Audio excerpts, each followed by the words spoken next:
भारत माता की, भारत माता की।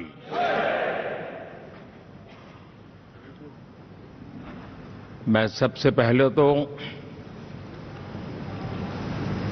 इस सभागृह में उपस्थित एनडीए घटक दलों के सभी नेतागण, नवनिर्वाचित सभी सांसदगण और हमारे राज्यसभा के भी सांसदगण, आप सबका हृदय से बहुत बहुत आभार व्यक्त करता हूं।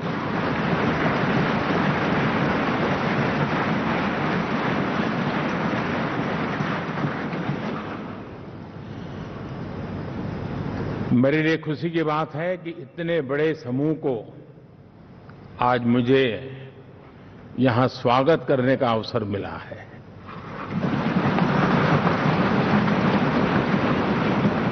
जो साथी विजयी होकर के आए हैं वे सभी अभिनंदन के अधिकारी हैं,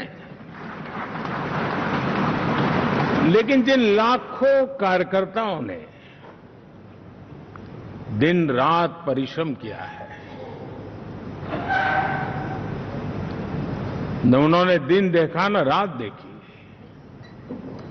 और इतनी भयंकर गर्मी में हर दल के कार्यकर्ता ने जो पुरुषार्थ किया है, परिश्रम किया है, मैं आज संविधान सदन के इस सेंट्रल हॉल से सर झुका करके उनको प्रणाम करता हूं।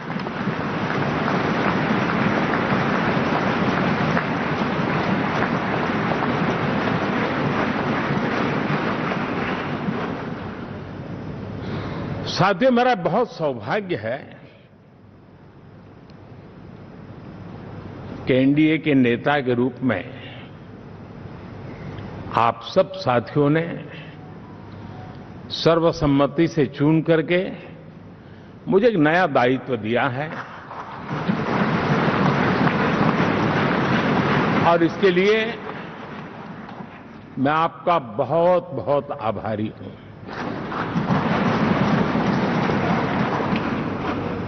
व्यक्तिगत जीवन में एक मैं जवाबदारी का एहसास करता हूं। जब 2019 में इस सदन में मैं बोल रहा था, आप सबने मुझे नेता के रूप में चुना था, और तब मैंने एक बात पर बल दिया था, विश्वास। आज जब आप मुझे फिर से एक बार ये दायित्व देते हैं, इसका मतलब है कि हम दोनों के बीच, हम आपस में विश्वास का सेतु इतना मजबूत है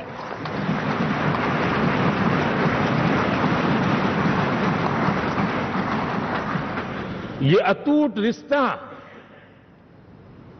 विश्वास की मजबूत धरातल पर है, और ये सबसे बड़ी पूंजी होता है। और इसलिए ये पल मेरे लिए भावुक करने वाले भी हैं, और आप सबके प्रति जितना धन्यवाद करूं उतना कम है।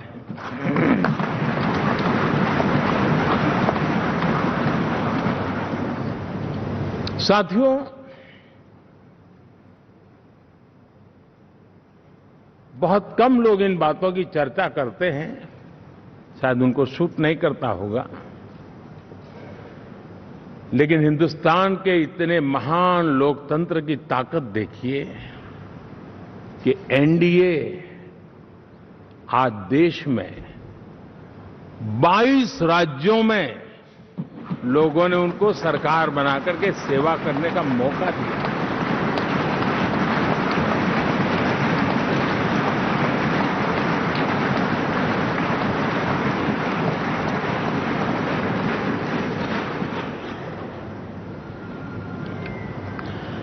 हमारा ये अलायंस सच्चे अर्थ में भारत की असली जो स्पिरिट है, जो भारत का आत्मा है, भारत की जड़ों में जो रचा बसा है, उसका एक अर्थ में प्रतिबिंब है।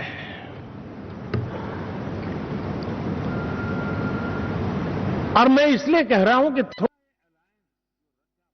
हमारे देश में 10 ऐसे राज्य हैं जहां हमारे आदिवासी बंधुओं की संख्या प्रभावी रूप से है, निर्णायक रूप से है, जहां इस आबादी आदिवासियों की ज्यादा है।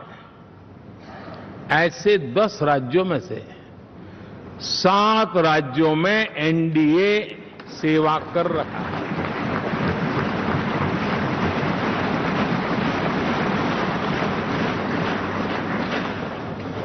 साथियों, हम सर्वपंथ संभाव के हमारे संविधान को समर्पित है और देश में चाहे हमारा गोवा हो या हमारा नॉर्थ ईस्ट हो, जहां बहुत बड़ी मात्रा में हमारे ईसाई भाई बहन रहते हैं, आज हम उन राज्यों में भी एनडीए के रूप में सेवा का अवसर हमें मिला हुआ है।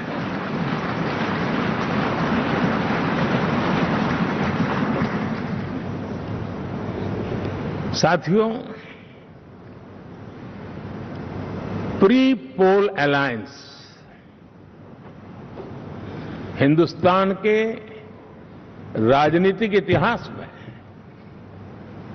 और हिंदुस्तान की राजनीति में गठबंधन के इतिहास में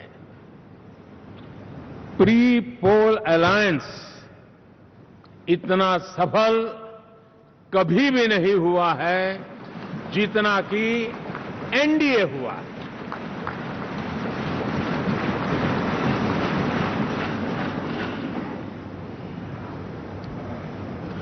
और ये गठबंधन का विजय, हमने बहुमत हासिल किया है और मैं कई बार कह चुका हूं, शब्द अलग होंगे लेकिन मेरे भाव उसमें एक सातत्य है। सरकार चलाने के लिए बहुमत आवश्यक है, लोकतंत्र का वही एक सिद्धांत है, लेकिन देश चलाने के लिए सर्वमत बहुत जरूरी होता है।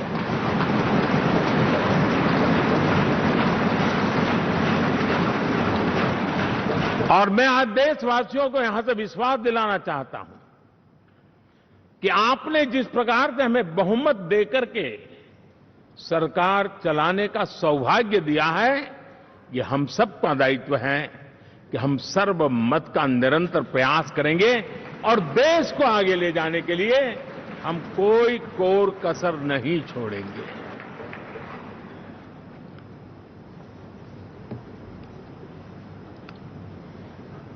साथियों, एनडीए को करीब करीब 3 दशक हो चुके हैं। यानी आजादी के 75 साल में 3 दशक एनडीए, ये सामान्य घटना नहीं है जी। विविधता से भरे हुए अपनी लोकतांत्रिक और सामाजिक रचना के बीच में ये 3 दशक की यात्रा एक बहुत बड़ी मजबूती का संदेश देती है। और मैं आज बड़े गर्व के साथ कहता हूं कि किसी एक समय वो था कि संगठन के कार्यकर्ता के रूप में इस अलायंस का हिस्सा था, व्यवस्थाओं से जुड़ा रहता था और आज सदन में बैठ करके आपके साथ काम करते करते मेरा भी नाता इससे 30 साल का रहा है और मैं कह सकता हूं, हकीकतों के तथ्यों के आधार पर कह सकता हूं, ये सबसे सफल अलायंस है।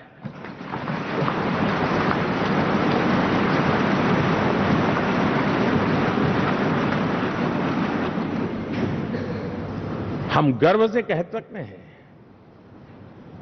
कि 5 साल का टर्म होता है। इस अलायंस ने 30 साल में से 5-5 साल के 3 टर्म सफलतापूर्वक पार किए हैं और अलायंस चौथे टर्म में एंटर कर रहा है।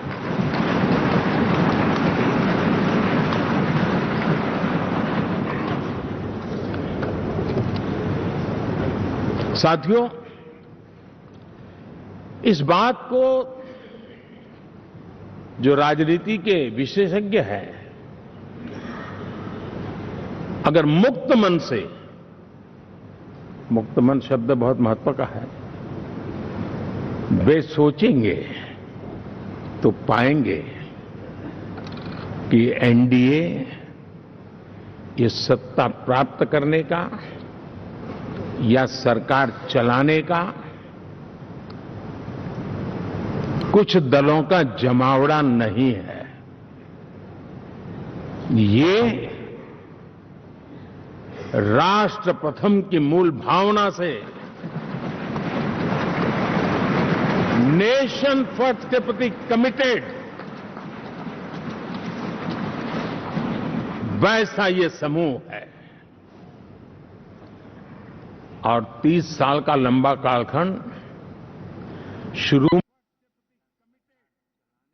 लेकिन आज मैं कह सकता हूं कि भारत के राजनीतिक व्यवस्था में एक ऑर्गेनिक अलायंस है। ये राष्ट्र प्रथम की मूल भावना से, नेशन फर्स्ट के प्रति कमिटेड, वैसा ये समूह है। और 30 साल का लंबा कालखंड श्रद्धेय अटल बिहारी वाजपेयी, श्री प्रकाश सिंह जी बादल, श्री बाला साहब ठाकरे, श्री जॉर्ज फर्नांडिस, श्री शरद यादव, अनगिनत नाम मैं कह सकता हूं। इन लोगों ने जिस बीज को बोया था, वो आज भारत की जनता ने विश्वास का सिंचन कर करके उस बीज को वटवृक्ष बना दिया है।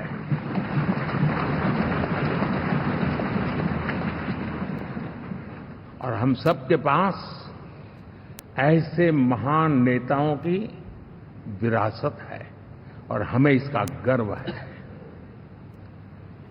बीते 10 वर्षों में हमने एनडीए की उसी विरासत, उसी मूल्यों को लेकर के निरंतर आगे बढ़ने का और देश को आगे बढ़ाने का प्रयास किया। जब मन से राजनीति के विश्लेषक अगर विश्लेषण करेंगे तो देखेंगे कि एनडीए का जो लोग दिखते हैं ना, उसमें एक कॉमन चीज नजर आती है और वो है गुड गवर्नेंस। इन सबने अपने अपने समय में, अपने अपने कार्यकाल में जब जब जहां सेवा करने का मौका मिला है, गुड इस देश को दिया है। और इस प्रकार से एनडीए एक प्रकार से, एनडीए कहते ही गुड गवर्नेंस ये अपने आप पर्यायवाची बन जाता है। साथियों, हम लोगों के सभी के कार्यकाल में, चाहे मैं गुजरात में रहा हूं या बाबू हमारे आंध्र में रहे हो या नीतीश जी ने के लिए भरपूर सेवा की हो, हम सबके अंदर केंद्र बिंदु में गरीब का कल्याण केंद्रस्थ रहा है।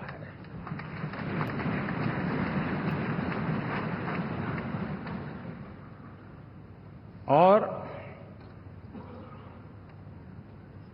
देश ने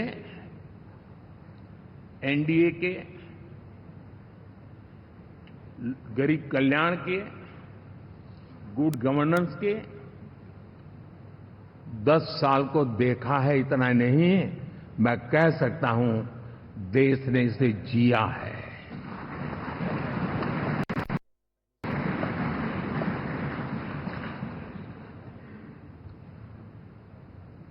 जनता जनार्दन ने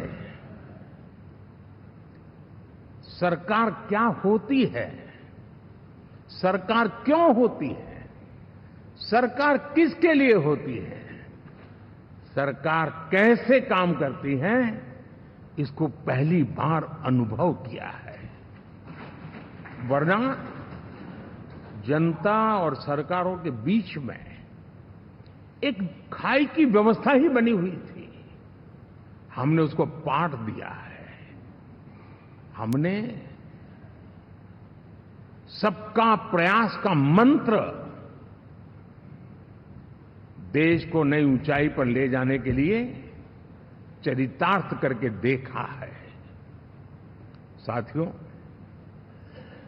एनडीए सरकार में हम अगले 10 साल में, मैं बहुत जिम्मेवारी के साथ कह रहा हूं, अगले 10 साल में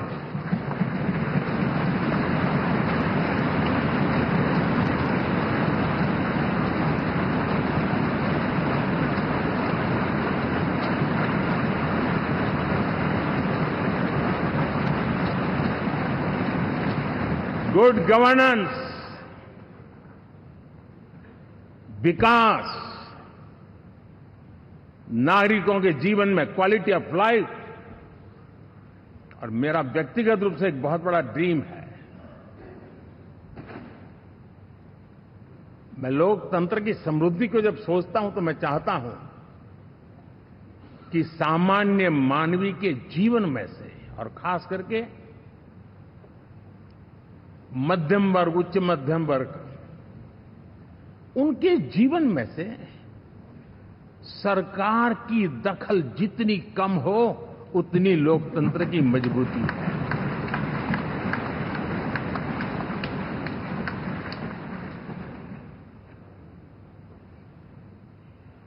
और आज के टेक्नोलॉजी के युग में बहुत आसानी से हम, वरना एक दिन में 10 काम हो तो 10 अलग अलग वो सारी चीजें मांगेंगे। हम बदलाव चाहते हैं। गुड गवर्नेंस का ये भी एक महत्वपूर्ण पहलू है। लेकिन हम विकास का नया अध्याय लिखेंगे, गुड गवर्नेंस का नया अध्याय लिखेंगे, जनता जनार्दन की भागीदारी का नया अध्याय लिखेंगे, और सब मिलकर के विकसित भारत के सपने को साकार करके रहेंगे।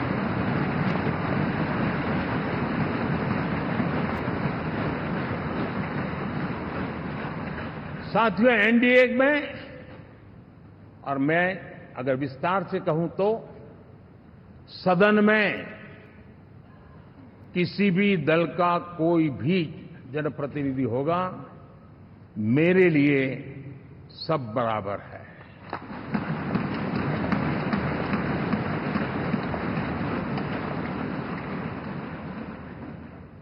जब मैं सबका प्रयास की बात करता हूं तो मैं सदन में भी, चाहे वो लोकसभा हो या राज्यसभा हो, हमारे लिए सब बराबर है।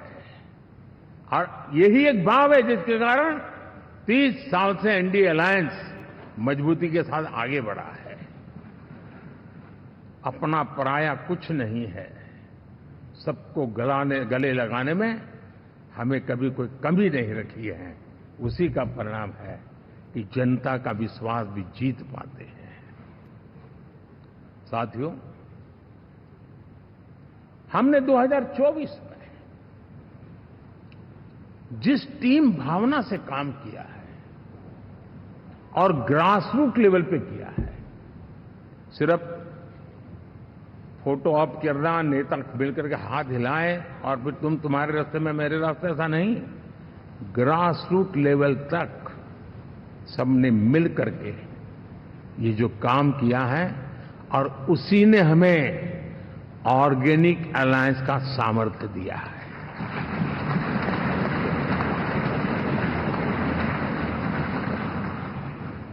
एक दूसरे का सहयोग किया है। हर किसी ने यही सोचा, जहां कम वहां हम। अगर कोई कमी है तो मैं आऊंगा, मैं मेहनत करूंगा, लेकिन तुम्हें कमी नहीं रहने दूंगा। जहां कम वहां हम, ये हर कार्यकर्ता ने जी करके दिखाया है और तभी तो जीत आती है। साथियों, कभी कभी मैं कह सकता हूं कि हमारा 10 साल का अनुभव है, भारत के हर क्षेत्र का और भारत के हर नागरिक का जो एस्पिरेशंस हैं, रीजनल एस्पिरेशंस हैं, वे और नेशनल एस्पिरेशंस, इसका एक अटूट नाता होना चाहिए। इसके बीच में हवा तक गुजर न सके, इतना जुड़ाव होना चाहिए, तब देश आगे बढ़ता है।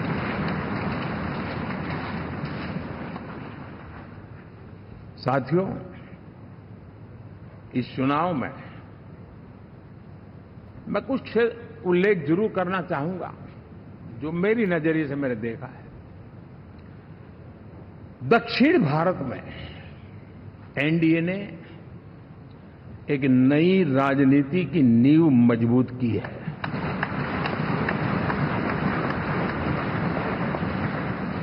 अब देखिए, कर्नाटक एंड तेलंगाना, अभी तो इनकी सरकारें बनी थी,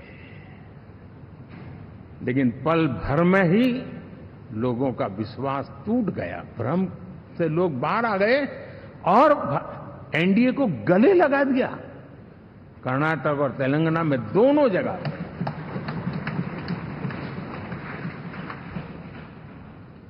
साथियों, तमिलनाडु, मैं तमिलनाडु की टीम को भी बधाई देना चाहूंगा।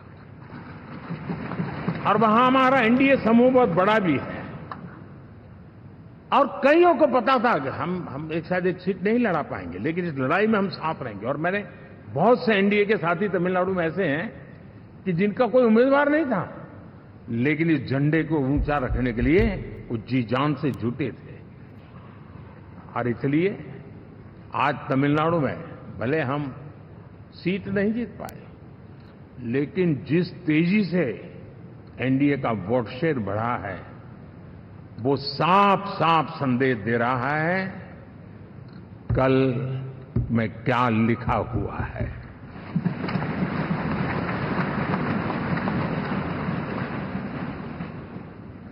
साथियों, पुडुचेरी हो, केरला, हमारे सैकड़ों कार्यकर्ताओं के बलिदान हुए हैं।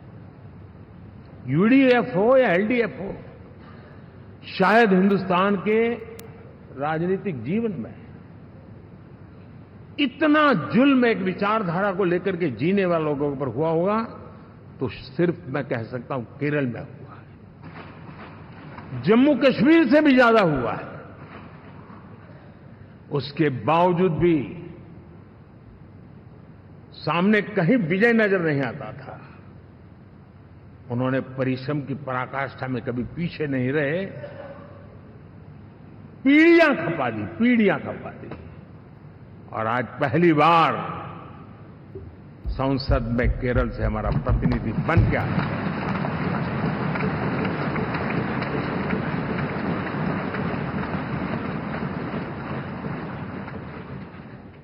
साथियों, अरुणाचल में हमने लगातार हमारी सरकार बनती रही है और भारी समर्थन से बनती है। सिक्किम में भी हमारे एनडीए की सरकार करीब क्लीन स्वीप के साथ, अरुणाचल क्लीन स्वीप। आंध्र, मैं अबू बाबू को पूछ रहा था, बोले हिस्टोरिकली ये सबसे हाईएस्ट विक्ट्री है।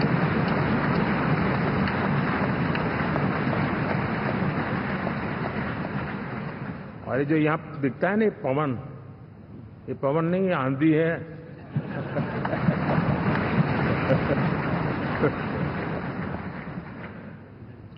आंध्र ने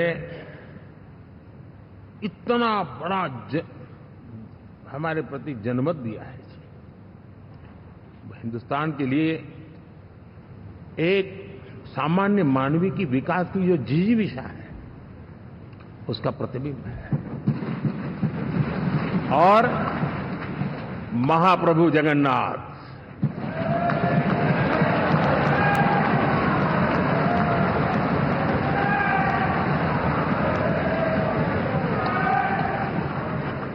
और मैंने अनुभव किया हमेशा। मैं हमेशा मानता हूं ईश्वर के अनेक रूप होते हैं, लेकिन जब मैं भगवान महाप्रभु जगन्नाथ जी को याद करता हूं तो मैं हमेशा मानता हूं ये गरीबों के देवता है।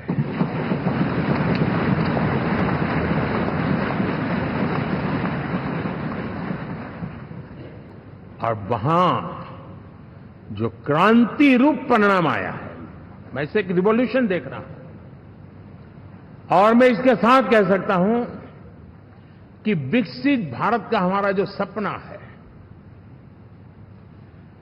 आने वाले 25 वर्ष, पहले मैंने 10 साल कहा था, या मैं 25 साल कह रहा हूं, आने वाले 25 साल महाप्रभु जगन्नाथ जी की कृपा से उड़ीसा देश की विकास यात्रा के ग्रोथ इंजन पैकी एक होगा।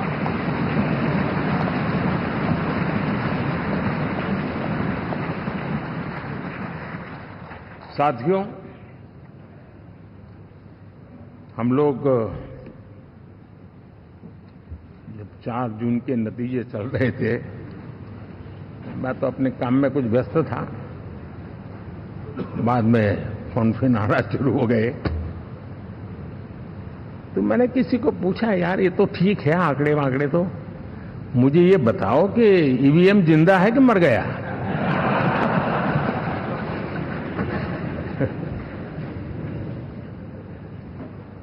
क्योंकि ये लोग तय करके बैठे थे कि भारत के लोकतंत्र और लोकतंत्र की प्रक्रिया के प्रति विश्वास ही लोगों का उठ जाए, और लगातार ईवीएम को गाली देना। और मुझे तो लगता था कि शायद इस बार वो ईवीएम की अर्थी का जुलूस निकालेंगे, लेकिन 4 जून शाम आते आते उनको ताले लग गए, ईवीएम ने उनको चुप कर दिया। ये ताकत है भारत के लोकतंत्र की, ये ताकत है भारत की निष्पक्षता की, ये भारत की ताकत है भारत के चुनावी तंत्र की, चुनाव आयोग की। और मैं मानता हूं कि ये, आशा करता हूं कि 5 साल तो अब ईवीएम शायद मुझे नहीं सुनाई देगा, लेकिन जब 29 में हम जाएंगे तो फिर से शायद ईवीएम को लेकर के नाचने की शुरुआत करेंगे, क्योंकि इनके सुधरने की संभावनाएं बहुत कम है। आप देखिए, चुनाव के समय मैंने पहली बार देखा, शायद हर तीसरे दिन इलेक्शन कमीशन के काम में रुकावट आए, इसके लिए सुप्रीम कोर्ट के दरवाजे खटखटाए गए, भांति भांति की एप्लीकेशन, और एक ही टोली थी।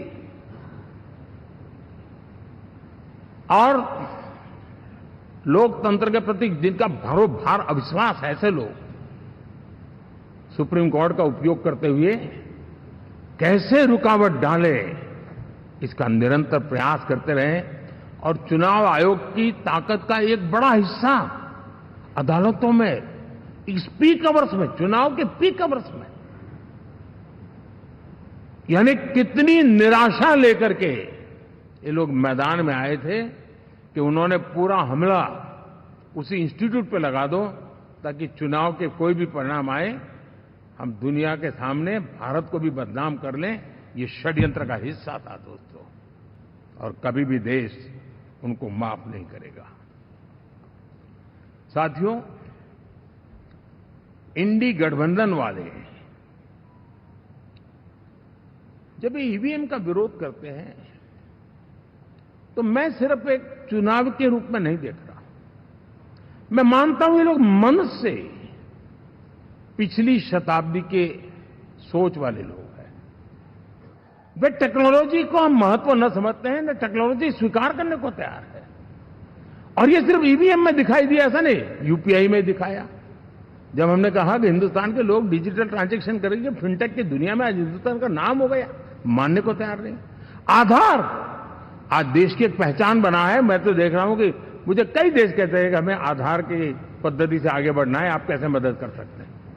उस आधार को रोकने के लिए सुप्रीम कोर्ट में बार बार जाकर के परेशानियां पैदा की। यानी मूलतः ये प्रगति के विरोधी, आधुनिकता के विरोधी, टेक्नोलॉजी के विरोधी इंडी अलायंस हमने देखा है। साथियों, इस देश के लिए ये भी चिंता का विषय है कि विश्व में भारत के लोकतंत्र की ताकत को कम आंकने का प्रयास, और कितना एक्सट्रीम है। मैं दुनिया में ढोल पीट रहा हूं कि हम मदर ऑफ डेमोक्रेसी है, और ये दुनिया में जाकर के बता रहे नहीं हमारे देश में तो डेमोक्रेसी जैसा कुछ नहीं, कि वो मोदी बैठ गया है, वो एक चाय बेचने वाला यहां पहुंच कैसे गया, कुछ तो गड़बड़ की होगी। ये जो इनकी मनस्थिति है जी, भारत के नागरिकों को चुनाव प्रक्रिया के प्रति अविश्वास पैदा करने का जो उनका षड्यंत्र है, मैं मानता हूं कि अब दुनिया भी भारत के लोकतंत्र की विविधता, विशालता, व्यापकता, गहनता, इन सबको भी जानने समझने के लिए आकर्षित होगी। ऐसे इस चुनाव के नतीजे में देख रहा हूं। साथियों, जब 1 तारीख को मतदान पूरा हुआ और 4 तारीख को काउंटिंग, इस बीच की चीजों को आप देखिए। योजनाबद्ध तरीके से देश को हिंसा की आग में झोंकने का बयान दिए जाते थे। यहां इकट्ठे होना, यहां पहुंचना, यहां करना। कुछ लोग इस चीज को गंभीर नहीं लेते हैं, लेकिन ये बहुत गंभीर है। आप भारत के लोकतंत्र को, पहले उसकी व्यवस्था को अनादर करते हो, अब परिणाम आने से पहले एक ऐसा माहौल बना दो कि बस आग लगा देंगे। हर प्रकार से उन शब्दों का अर्थ यही निकलता है कि उन्होंने देश को उस दिशा में ले जाने का प्रयास किया था। लगातार देश को गुमराह करने का प्रयास किया गया, देश के लोगों को बांटने का प्रयास किया। अरे, चुनाव एक ऐसा लोकोत्सव होता है कि ज्यादा से ज्यादा लोगों को हम जोड़े, तोड़ने के लिए नहीं होता है। लेकिन हर प्रकार से कोशिश यही की गई है। साथियों, मैं मानता हूं कि 2024 के लोकसभा के चुनाव के जो नतीजे हैं, हर पैरामीटर से देखेंगे, दुनिया ये मानती है और मानेगी कि ये एनडीए का महाविजय है।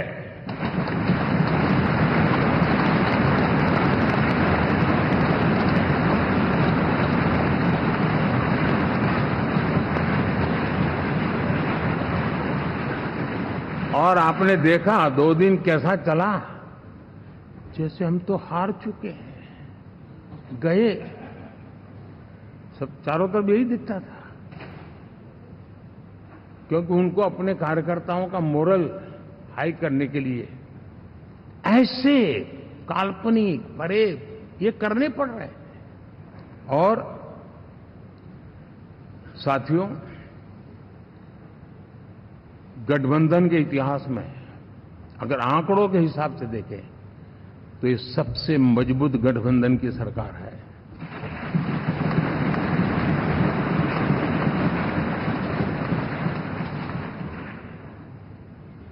लेकिन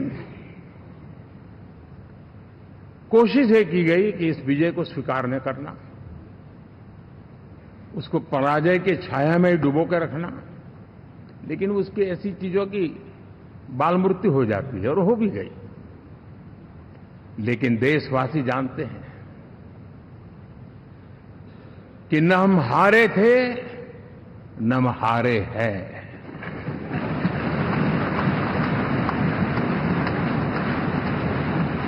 लेकिन 4 तारीख के बाद हमारा जो व्यवहार रहा है वो हमारी वो पहचान बताता है कि हम विजय को पचाना जानते हैं।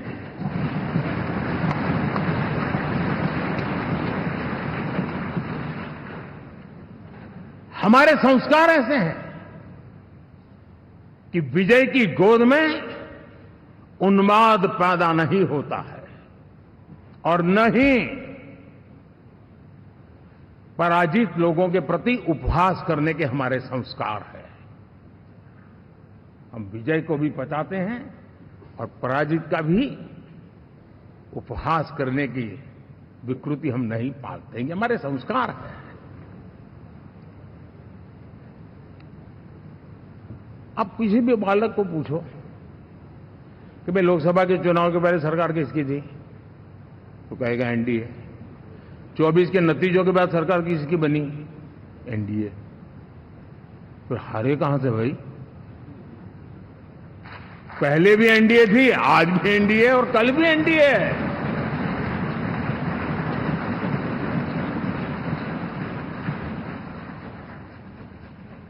आप सोचिए 10 साल बाद भी कांग्रेस 100 के आंकड़े को नहीं छू पाई।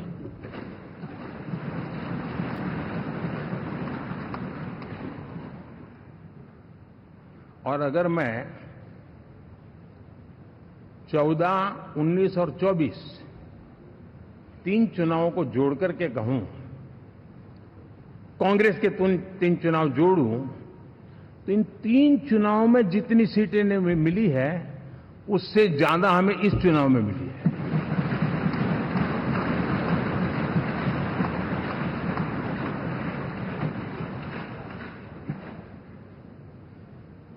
और मैं साफ देख रहा हूं साथियों, एनडीए वालों को अंदाज नहीं है। वे धीरे धीरे पहले तो डूब रहे थे, अब तेज गति से ये गर्त में जाने वाले हैं।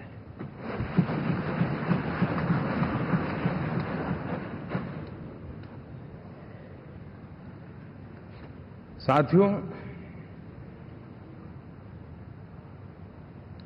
इंडिया अलायंस वाले देश के सामान्य नागरिकों की जो समझ है, आज भी वो उसके सामर्थ्य को समझ नहीं पाए हैं या समझना चाहते नहीं है। भारत के सामान्य व्यक्ति की भी एक समझ है और जो जमीन से जुड़ा रहता है ना, वो समझ को छूता है, समझता है, पहचानता है। वो वहां नहीं है। साथियों, इन लोगों का जो व्यवहार रहा है 4 तारीख के बाद, मैं आशा करता था कि वे लोकतंत्र का सम्मान करेंगे, लेकिन उनके व्यवहार से लगता है कि शायद उनमें ये संस्कार आए, इसके लिए हमें और इंतजार करना पड़ेगा। और तो मैं ज्यादा कुछ कह नहीं सकता। और ये वो लोग हैं जो खुद की पार्टी के पीएम का अपमान करते हैं, उसके निर्णयों को फाड़ देते थे। खुद की पार्टी को विदेशी मेहमान आ जाए तो उसके लिए चेयर नहीं होती थी। ये सारे दृश्य आपने देखे हैं। ठीक, और मैं समझता हूं कि इन सारी स्थितियों में से हम लोकतंत्र की मजबूती और जनता जनार्दन के प्रति आस्था, इसको हम, साथियों, लोकतंत्र हमें सबका सम्मान करना सिखाती है। विपक्ष में भी जो सांसद जीत करके आए हैं, मैं उनको भी बधाई देता हूं।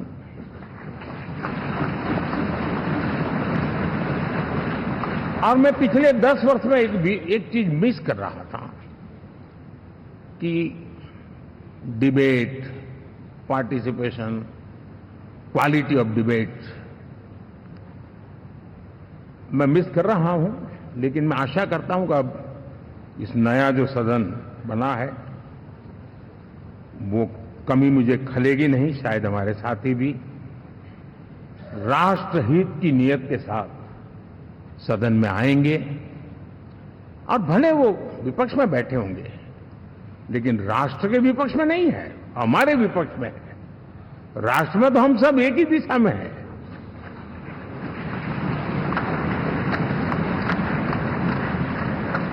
राष्ट्र में हमारा कोई पक्ष विपक्ष नहीं है। राष्ट्र में तो हम 140 करोड़ है। और मैं आशा करता हूं कि वो राष्ट्रहित की भावना को लेकर के सदन में आएंगे और सदन को समृद्धि देने में वे कुछ न कुछ योगदान करेंगे। साथियों, 24 का जनादेश एक बात को बार बार मजबूती दे रहा है, बार बार मजबूती दे रहा है कि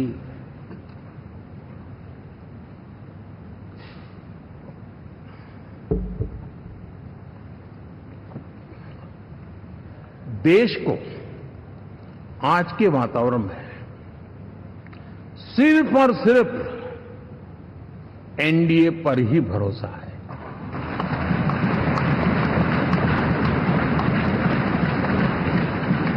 और जब इतना अटूट विश्वास है, इतना भरोसा है, तो स्वाभाविक है देश की अपेक्षाएं भी बढ़ेगी। और मैं इसे अच्छा मानता हूं और हम सबका कर्तव्य भी मानता हूं। और इन अपेक्षाओं को पूर्ण करने के लिए, और मैंने पहले भी कहा था कि जो 10 वर्ष हमने काम किया है वो तो ट्रेलर है।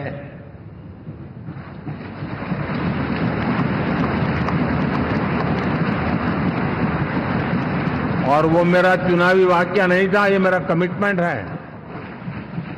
हमें और तेजी से, और विस्तार से, और तेज गति से देश के आकांक्षाओं को पूर्ण करने में रत्ती भर भी विलंब नहीं करना है।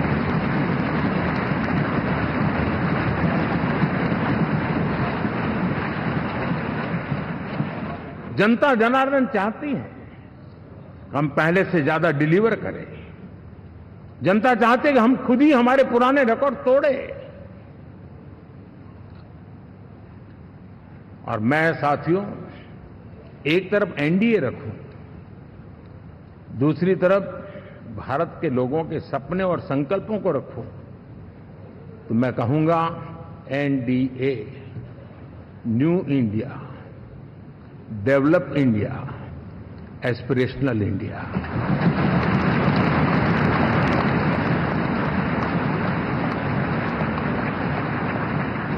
और इसी सपने और संकल्पों को पूरा करना, ये हम सबका संकल्प भी है, कमिटमेंट भी है, और हमारे पास रोड मैप भी है।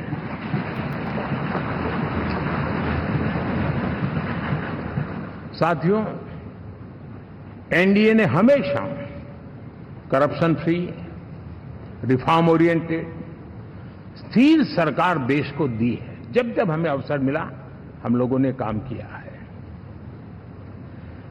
उसके सामने कांग्रेस नेतृत्व वाली यूपीए, अब उन्होंने पुरानी अपनी छवि सुधारने के लिए नाम बदल दिया, लेकिन पहचान घोटालों की है। आए दिन घोटाले, यही पहचान रही है। और नाम बदलने के बावजूद भी देश उनके घोटालों को नहीं भुला है, उनको नकारा है।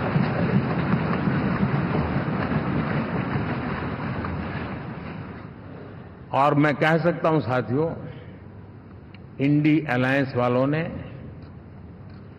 एक व्यक्ति का अपोज करने के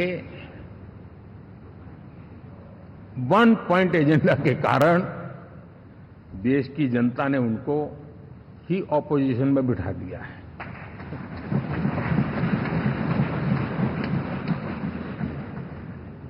एनडीए विकसित भारत, इस संकल्प को लेकर के चुनाव में गया था। देश के लिए सकारात्मक सोच को लेकर के गया था। देश की युवा शक्ति के सामर्थ्य को समझ करके नए अवसरों को लेकर के देश को आगे बढ़ने की बात लेकर के गया था। जबकि हमारे सामने जो लोग थे वो भ्रम फैलाना, झूठ फैलाना, यही गुमराह करने वाले काम यही करते रहे थे। अब एनडीए और उनका देखें, इवन नामांकन में जाएंगे तो भी आपको देखेगा उनका चुनाव प्रचार, उनका नामांकन, हम लोगों का एक एक दृश्य देख लीजिए और उनका एक एक दृश्य देखिए, कितना बड़ा अंतर है। हर चीज में उनका कैरेक्टर दिखाई देता है। और क्या रहा, फोटो ऑप के लिए तो उन्होंने अलायंस घोषित कर दिया, लेकिन कितने ही राज्यों में वो आपस में लड़ते रहे हैं, चुनावी जंग में एक दूसरे की पीठ में छुरा भोंकते रहे हैं। कभी उन्होंने कहा कि ये तो हमारा वैचारिक अलायंस है, वो विचार लेवल पर ठीक है, बाकी नीचे तो हमारा अपना हम तैयार करेंगे। और अब फिर उन्होंने कहा कि भाई हम तो सीट के आधार पर अलायंस करेंगे, टोटल न भी करें, ये भी खेल खेला। और अभी अभी तो चुनाव पूरा शुरू कर दिया कि ये तो हमारा अलायंस लोकसभा के चुनाव के लिए ही था, बाद में नहीं है, ये भी शुरू कर दिया। यानी मैंने बहुत पहले कहा था कि आप देख लेना 4 जून के बाद बिखराव शुरू हो जाएगा, और वो शुरू हो चुका है। इसका मतलब ये हुआ कि वो सिर्फ और सिर्फ सत्ता सुख के लिए एक दूसरे का साथ देने की कोशिश करते थे, लेकिन उनमें उनका अगर स्वार्थ निश्चित होता तो साथ देना, वरना नहीं देना, ये कैरेक्टर था। साथियों, ये लोग कितने ही बड़े झूठे बोलते रहे हैं। और आप देखिए, चुनाव के समय उन्होंने देश के सामान्य नागरिक को गुमराह करने के लिए जो पर्चियां बांटी कि ये देंगे और वो देंगे और टिकना देंगे, फलाना देंगे, 2 दिन से मैं देख रहा हूं कि कांग्रेस के दफ्तरों पर लोग कतार लगा के खड़े हैं कि पर्ची है, 1 लाख रुपया कहां है, लाओ भाई, मांग रहे हैं लोग। यानी आपने जनता जनार्दन की आंखों में कैसा उनको भ्रमित किया, कैसी आंख में धूल झोंक दी कि वो बेचारा सामान्य नागरिक मान के चलता था, हाँ भाई 4 जून के बाद रुपया मिल जाएगा, इसलिए वो जाके खड़ा रह गया। और अब उसको धक्का मारा जा रहा है, डंडे मारे जा रहे हैं, वहां से निकाला जा रहा है। अब इस प्रकार का चुनाव, ये अपने आप में देश के गरीबों का अपमान है, हमारे देश के सामान्य नागरिकों का अपमान है। और कभी भी देश ऐसी हरकतों को न भूलता है, न ही कभी माफ किए बिना माफ कभी करता है।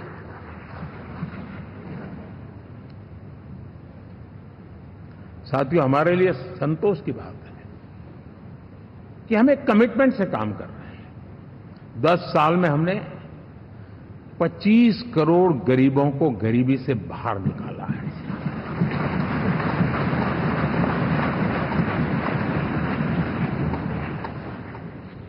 गरीब कल्याण का एक सुरक्षित मजबूत कवच दिया है हमने उसको, और उसके अंदर भी एक नए एस्पिरेशंस पैदा हुए हैं कि हां, अब मुझे गरीब नहीं रहना है, और उसके लिए मुझसे जो हो सके मैं हर अवसर का फायदा उठाऊंगा। 3 करोड़ गरीबों को घर, ये ऐसे कहने का आंकड़ा नहीं है जी, कितनी मेहनत पड़ती है मुझे मालूम है, लेकिन हम सफलतापूर्वक इसको कर पाए हैं। 4 करोड़ लोगों को दे चुके हैं, 3 करोड़ का हम संकल्प लेकर के आज से आगे बढ़ेंगे। यानी ये भी हिम्मत है कि 4 करोड़ देने के बाद जिन परिवारों का विस्तार हुआ है, जरूरत पड़ी है, और राज्यों की भी उसमें इच्छा है, 3 करोड़ नए घर बनाने का संकल्प। 70 वर्ष की आयु से ऊपर के व्यक्तियों को, नागरिकों को 5 लाख रुपए तक इलाज के लिए मुफ्त इलाज की व्यवस्था। मुद्रा योजना के तहत हमारे नौजवानों को कारोबार के लिए 20 लाख तक की उनकी बैंक से उनको लोन मिले, इसकी व्यवस्था। ये मैं समझता हूं कि वायदा हमारे तीसरे कार्यकाल की गारंटियां, सब मैं अभी बताता नहीं हूं, लेकिन इन गारंटियों के प्रति हम कमिटेड हैं और उसे पूर्ण करने के लिए हम कोई कमी नहीं रखेंगे। साथियों, गरीब का सशक्तिकरण और मिडिल क्लास को सुविधा, ये हमारी प्राथमिकता है, क्योंकि मध्यम वर्ग अब इस देश का एक बहुत बड़ा चालक बल है। भारत की ग्रोथ स्टोरी में ये ऐसे ऐसे नए फोर्सेस मैं देख रहा हूं जो हमारी बहुत बड़ी शक्ति बनने वाले हैं, और इसलिए हम उस पर भी उतना ही, और मिडिल क्लास की बचत कैसे बढ़े, सेविंग कैसे बने, उसके लिए, उसकी क्वालिटी ऑफ लाइफ के लिए हम क्या कर सकते हैं, हमारी योजनाओं का विस्तार कैसे किया जाए, हमारे नीति नियमों में बदलाव कैसे किया जाए, उस पर भी हम आने वाले दिनों में काम करते हैं। साथियों, पंचायत से पार्लियामेंट तक हमारी नारी शक्ति की सक्रिय भागीदारी, ये हमारा कमिटमेंट है, और हमने हमारे पिछले कार्यकाल में नारी शक्ति वंदन अधिनियम करके उस बात को हमने आगे बढ़ाया है। और वो दिन दूर नहीं होगा जब हमारे सदन में बहुत बड़ी तादाद में हमारी माताएं बहनें देश का नेतृत्व करती हुई दिखाई देगी।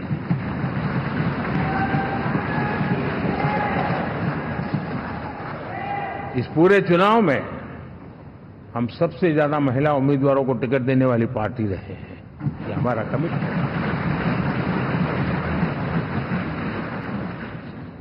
हमारी महिला सांसदों को जो आशीर्वाद देश की जनता ने दिया है, मैं इसके लिए विशेष रूप से उनका आभार व्यक्त करता हूं।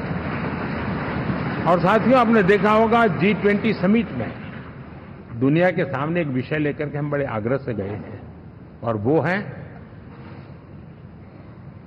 Empowerment of women, development of women. इन सारी बातों को तो हम परिचित हैं। हमने एक नया शिफ्ट किया है और हम G20 समिट से भी इसको आगे बढ़ा रहे हैं, विमेन लेड डेवलपमेंट।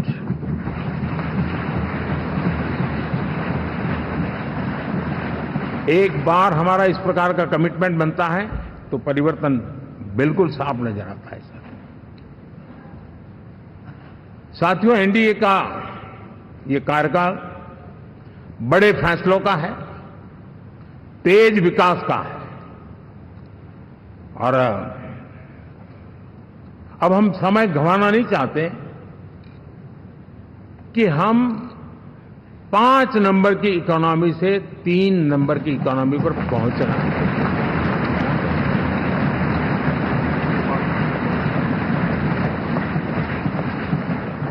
और ये खाली 5 और 3 का आंकड़ा नहीं है, उसके कारण जो अर्थव्यवस्था का कद बन जाता है, वो सामान्य मानवीय की आशा आकांक्षाओं को पूरी करने के लिए सरलता बढ़ जाती है।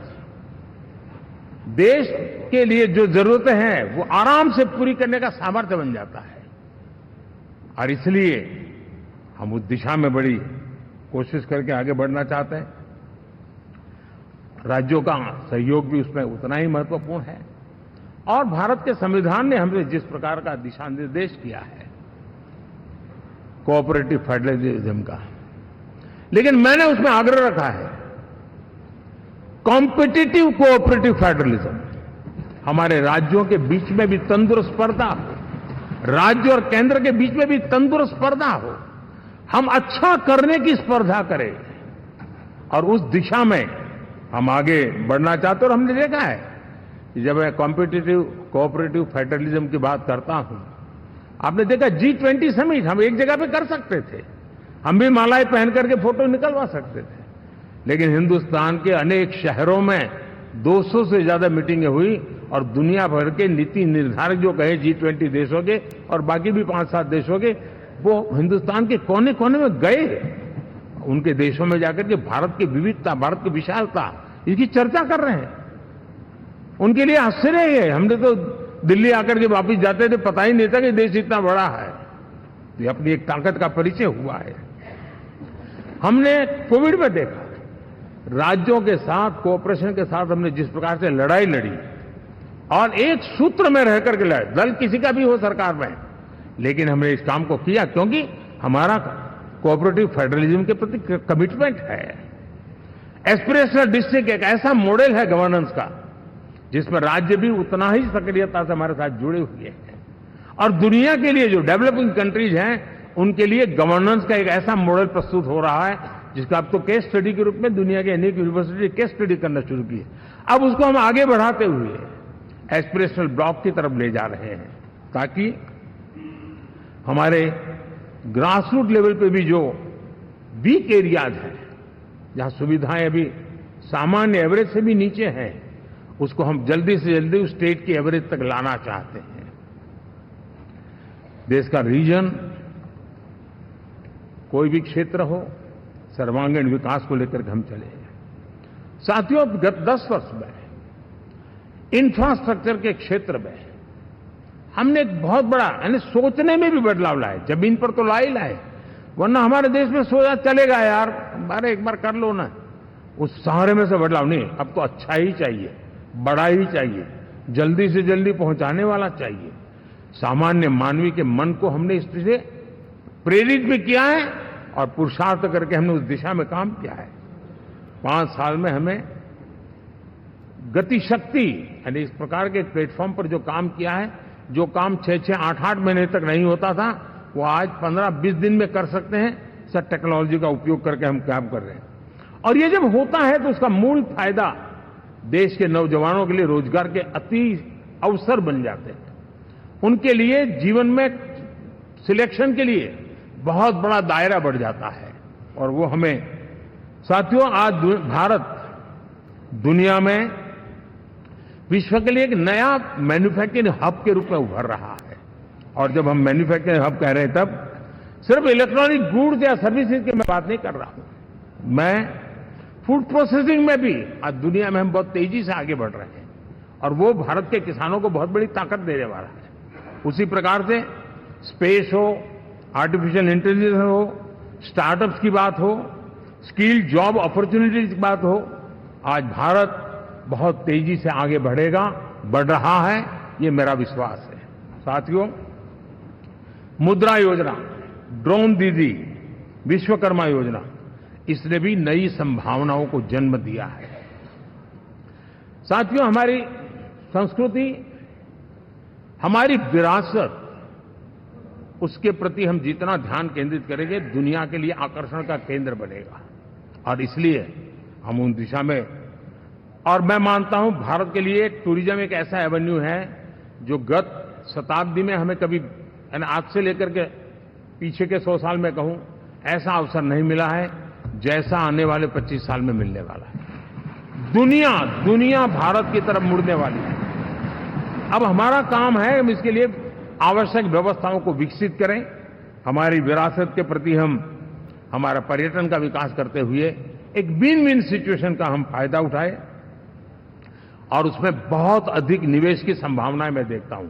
और ये ऐसा क्षेत्र है जिसमें हर स्तर के लोग कमाते हैं, गरीब से गरीब आदमी भी कमाता है और बड़ी बड़ी होटल वाला भी कमाता है, हर कोई इसमें कमाता है। और हमने टूरिज्म के हम बल देना चाहते हैं, बहुत पोटेंशियल है। आज जो इंफ्रास्ट्रक्चर के क्षेत्र खुले हैं, इसका फायदा इसको मिलता है। एयरवे हो, रेलवे हो, हमारे एक्सप्रेस वे हो, ये हमारा यातायात जितना बेहतर हो, और हमारा डिजिटल कनेक्टिविटी का जो काम है, ये इसके लिए एक बहुत बड़ा पॉजिटिव ग्राउंड तैयार कर रहा है और जिसका फायदा मिलने वाला है। और जो वोकल फॉर लोकल और रीजनल टूरिज्म, इसको एक बल देने का काम है। साथियों, अब दुनिया एक नए युग में प्रवेश रही है। जिस समय औद्योगिक क्रांति हुई, उस समय हम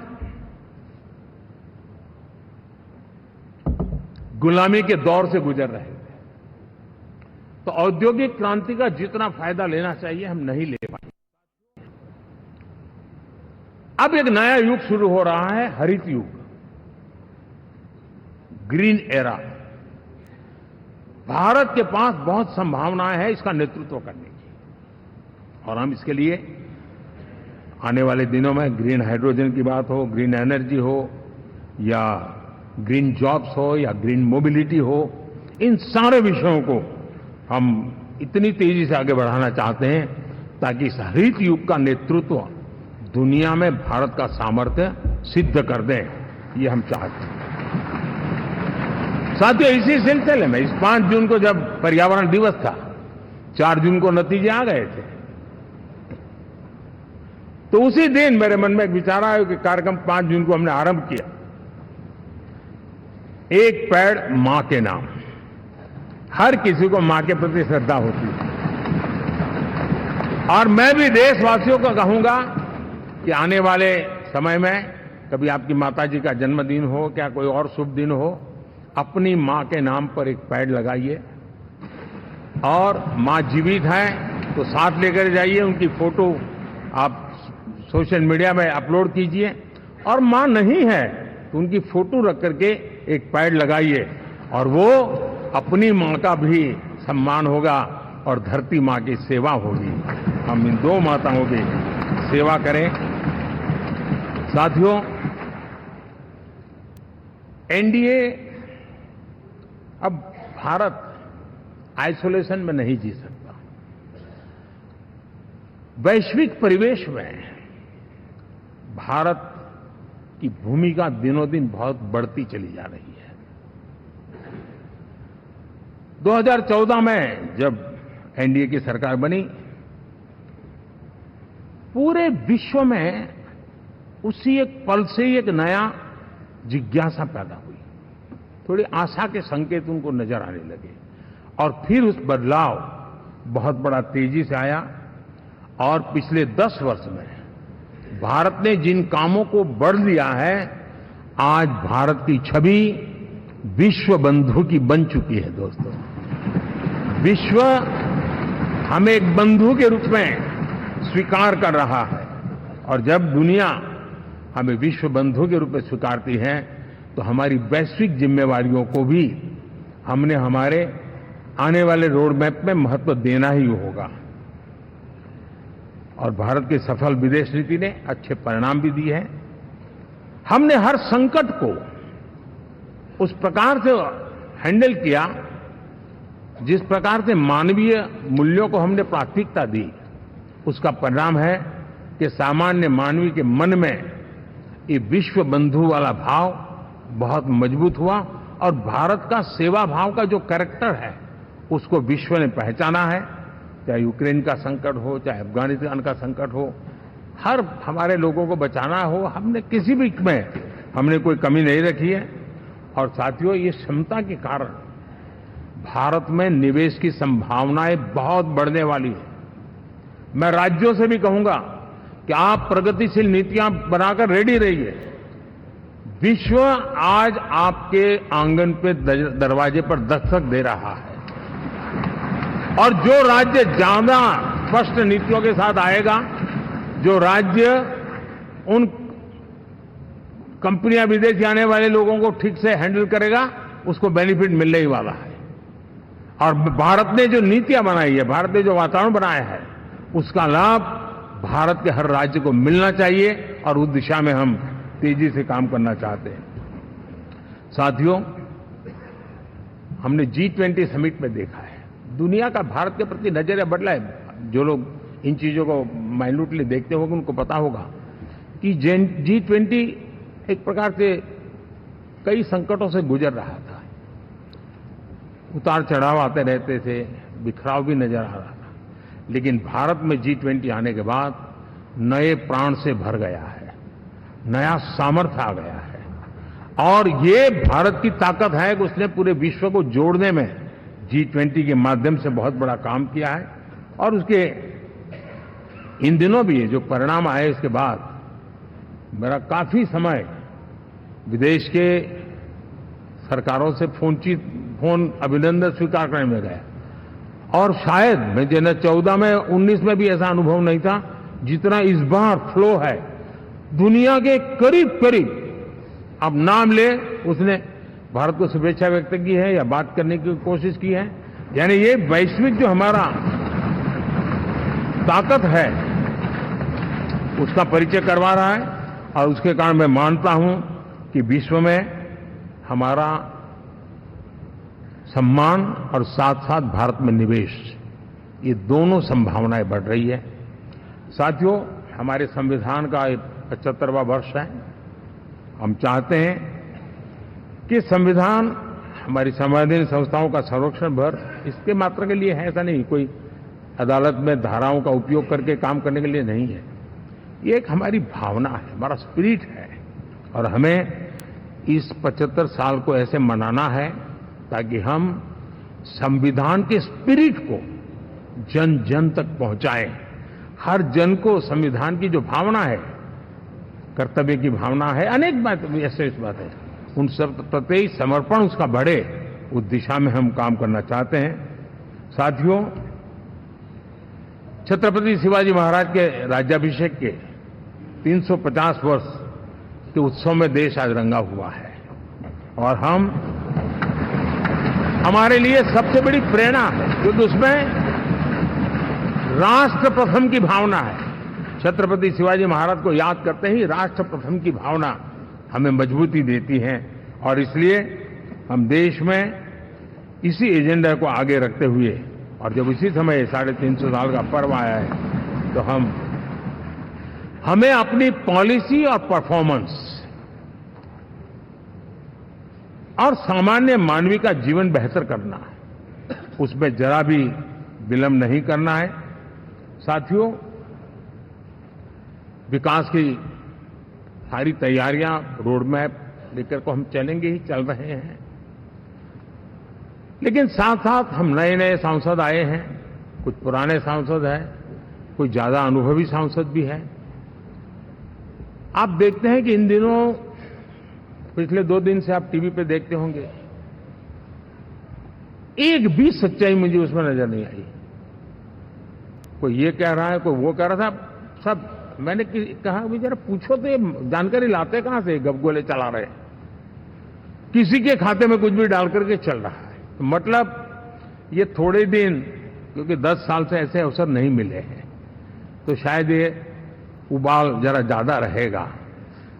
लेकिन आप मान के चलिए जी, ऐसे लोग कोई पहुंचेंगे, बस साहब मेरा अच्छा संबंध है, मंत्री में आपका नंबर कर सकता हूं, आया, हमें भी पता नहीं होता यार, हो सकता है मिनिस्टर बनने का ही रास्ता होगा, तो हम भी गलती से उसका हाथ पकड़ लेते हैं, और वो पता नहीं वो किस खाई में डुबो देता है। कभी कभी तो शायद अब तो टेक्नोलॉजी ऐसी है कि हो सकता है मेरे सिग्नेचर से कोई लिस्ट बाहर निकल जाए कि ये मंत्री बन गए, हो सकता है कोई बुद्धिमान डिपार्टमेंट भी बांट दे। तो आजकल कई लोग सरकार बनाने में लगे हुए हैं, मंत्री पद बांट रहे हैं, पद बांट रहे हैं, व्यवस्था बांट रहे हैं। मैं आपसे आग्रहपूर्वक कहता हूं, और जो मोदी को जानते हैं, ये सारे प्रयास निरर्थक है वे।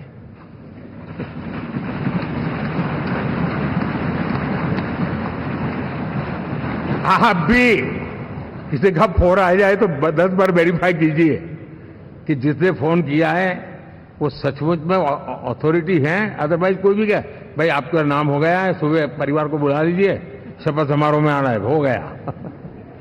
तो ऐसी गपबाजी करने वाली एक बहुत बड़ी फौज रहती है। कुछ लोग आदतन करते रहते हैं, कुछ लोगों को मजाक आती है लेकर, और कुछ लोग बदइरादे से करते हैं। मेरा सभी सांसदों से आग्रह है कि हम इन सारे षड्यंत्रों का शिकार न बने। दूसरा, हमारे जो इंडिया अलायंस वालों ने इस चुनाव में फेक न्यूज में एक्सपर्टाइज कर लिया, डबल पीएचडी कर लिया उन्होंने, वो शायद इसका भरपूर उपयोग करेंगे। हम कृपा करके इन चीजों से दूर रहें, अफवाहों से दूर रहें। ये जो टीम बैठी है वो अनुभवी टीम है, मुझे भी सही सलाह देने वाली टीम है, और इसलिए टीम मिलकर के बहुत सही निर्णय करने वाली है। कृपा करके ब्रेकिंग न्यूज के आधार पर देश चलेगा नहीं, ये मान के चलिए।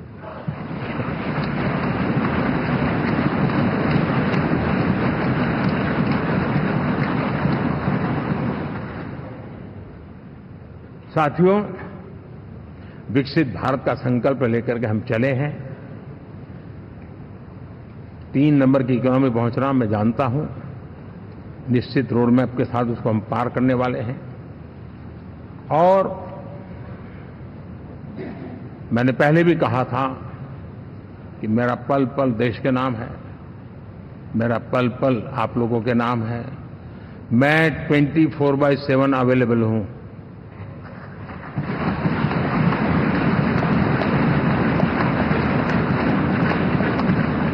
हमें मिलकर के देश को आगे बढ़ाना है। फिर से एक बार आप लोगों ने मुझ पर जो विश्वास जताया है, जो प्यार दिखाया है और जो समर्थन दिया है, वाकई मैं मानता हूं भारत के लोकतंत्र की एक बहुत बड़ी ताकत है। मैं जितना आपका आभार व्यक्त करूं उतना कम, और मैं विश्वास दिलाता हूं कि मैं आपकी आशा अपेक्षाओं को पूरी करने में, परिश्रम करने में कोई कमी नहीं रखूंगा।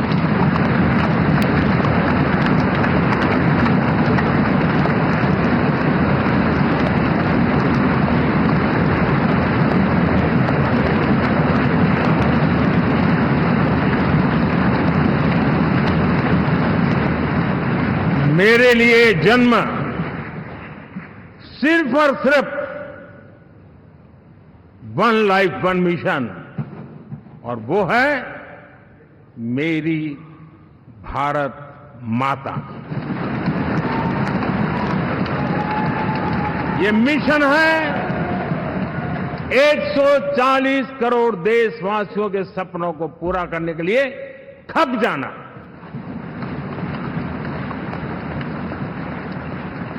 ये मिशन है 140 करोड़ देशवासियों को हजार साल की मुसीबतों से जो गुजरी हुई पीढ़ी दर पीढ़ी है, उसे मुक्ति दिला करके सम्मान के साथ विश्व में मेरा हर देशवासी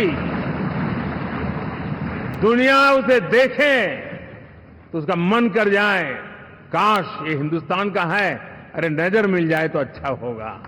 ये मैं स्थिति पैदा करना है।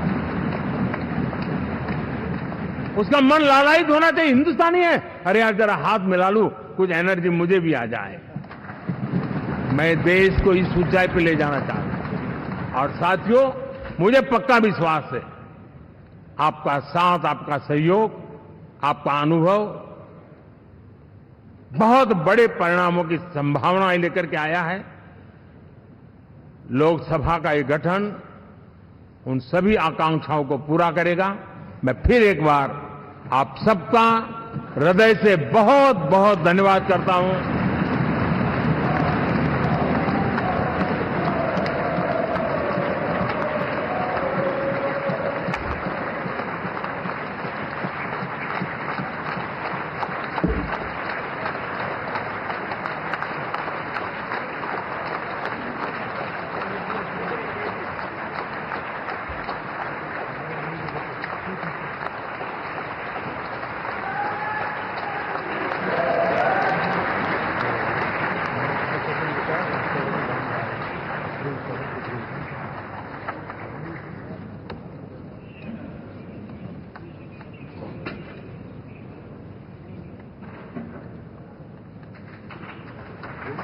इसके बाद जो टीम को स्वागत करना चाहिए, राष्ट्रपति जी का समय बदला के 2 छुट्टी करा दिया।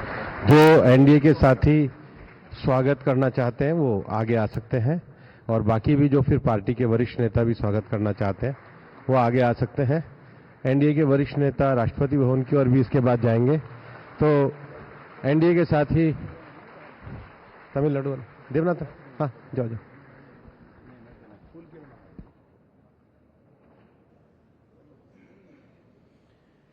एनडीए के साथी या वरिष्ठ नेता जो स्वागत के लिए आए हैं वो एक आगे धीरे धीरे जा सकते हैं।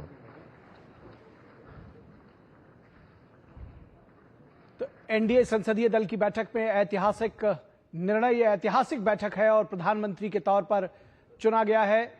एनडीए संसदीय दल का नेता चुना गया है प्रधानमंत्री नरेंद्र मोदी को। तो एक बार फिर से तीसरी बार आगे धीरे धीरे जा सकते हैं।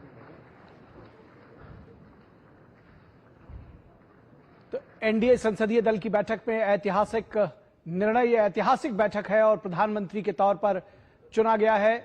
एनडीए संसदीय दल का नेता चुना गया है प्रधानमंत्री नरेंद्र मोदी को। तो एक बार फिर से तीसरी बार लगातार देश की बागडोर संभालने जा रहे हैं नरेंद्र मोदी, और ये ऐतिहासिक पल है जब सभी दलों ने सर्वसम्मति से, एनडीए से जुड़े सभी घटक दलों ने सर्वसम्मति से नरेंद्र मोदी को अपना नेता चुना है। और इस तरह से जवाहरलाल नेहरू के बाद अब प्रधानमंत्री नरेंद्र मोदी इकलौते ऐसे व्यक्ति होंगे जो तीसरी।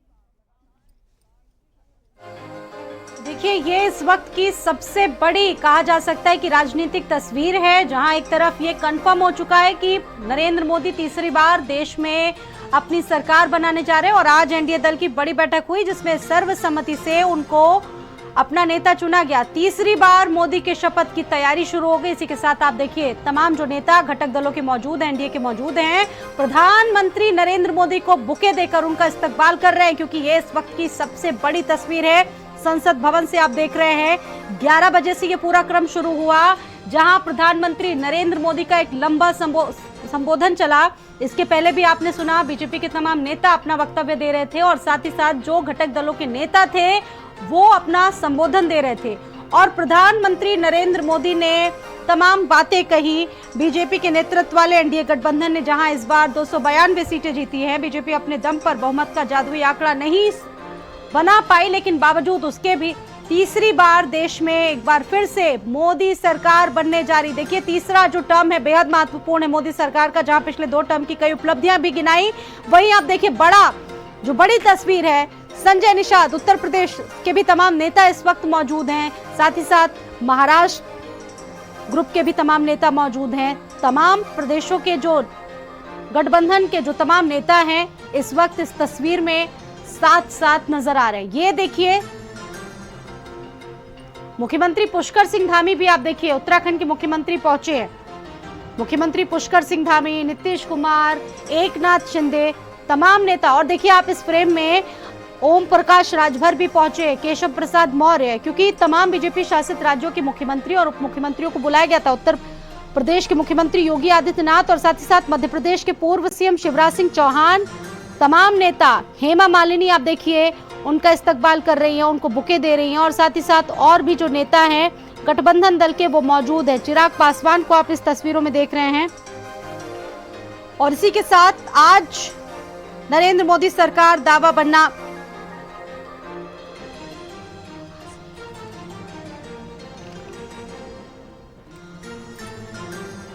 ब्रजेश पाठक ने उनको बुके दिया।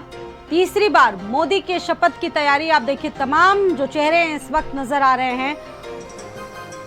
उत्तर प्रदेश के दोनों डिप्टी सीएम मौजूद हैं और साथ ही साथ घटक दलों के जो तमाम नेता हैं वो अभी भी मौजूद हैं। और देखिए सबकी सर्वसम्मति से प्रधानमंत्री नरेंद्र मोदी को आज संसदीय दल का नेता चुन लिया गया है। कंगना रनौत समेत जो नवनिर्वाचित सांसद हैं वो भी मौजूद हैं। और जाहिर सी बात है कि एनडीए के साथ देश की सबसे बड़ा दल बनकर उभरा है, सबसे ज्यादा सीटें एनडीए के पास। और इसी के साथ देश में तीसरी बार मोदी सरकार बनने जा रही है। आज की सबसे बड़ी राजनीतिक तस्वीर, एनडीए संसदीय दल के नेता चुन लिए गए हैं नरेंद्र मोदी। और इसी के साथ नरेंद्र मोदी के प्रधानमंत्री बनने का जो रास्ता है वो साफ हो चुका है। और ये कहा जा रहा है कि आज शाम तक राष्ट्रपति के सामने सरकार बनाने का दावा भी पेश करेंगे नरेंद्र मोदी। सेंट्रल हॉल से सीधी तस्वीरें हैं जहां पर ये कंफर्म हो चुका है कि नरेंद्र मोदी तीसरी बार शपथ लेंगे। तीसरे टर्म में एक बार फिर से नरेंद्र मोदी की अगुवाई वाली सरकार बनने जा रही है।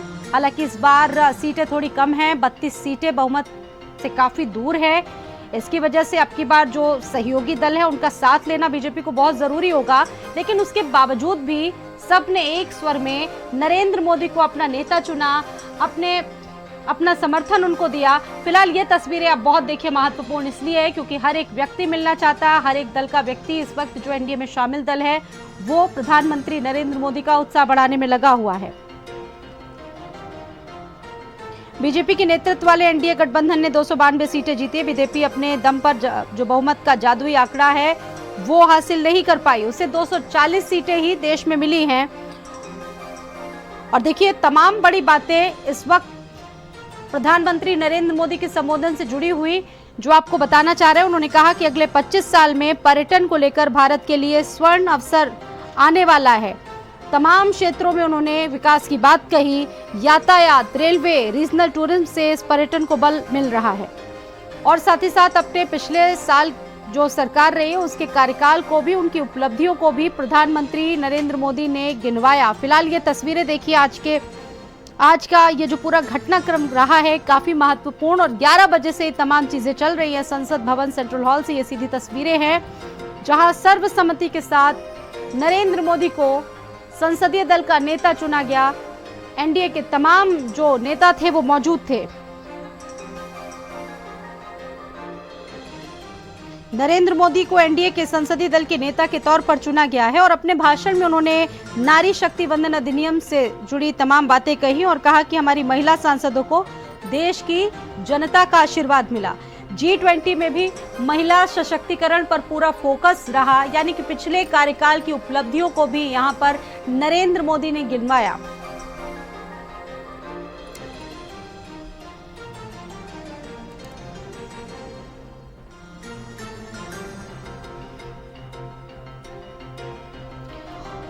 हालांकि इंडिया गठबंधन पर भी उन्होंने कटाक्ष किया और कहा कि कांग्रेस के 3 चुनाव से ज्यादा सीटें हमें इस बार मिली। और ये भी कहा गया कि ना हम हारे थे ना हारे हैं, हम विजय को पचाना जानते हैं। आज जैसा कि सभी जानते हैं कि नरेंद्र